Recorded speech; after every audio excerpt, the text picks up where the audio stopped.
என்னை முழுதாக காத்த இறைவா, முழுதாக காத்த இறைவா.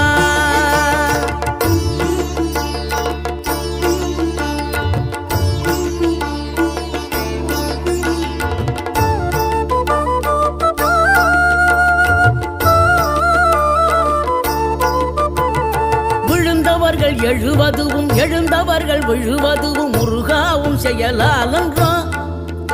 இங்கு அழுதவர்கள் சிரிப்பதுவும் சிரிப்பவர்கள் அழுவதுவும் குமராவும் தயவாலன்றோ. அந்தி பகல் எப்பொழுதும் தங்கி தடையில்லாமல் உங்கள் முகம் கண்ணிலாடும். தினம் எந்த நிலை கொண்டாலும் கந்தன் துணை என்றாலே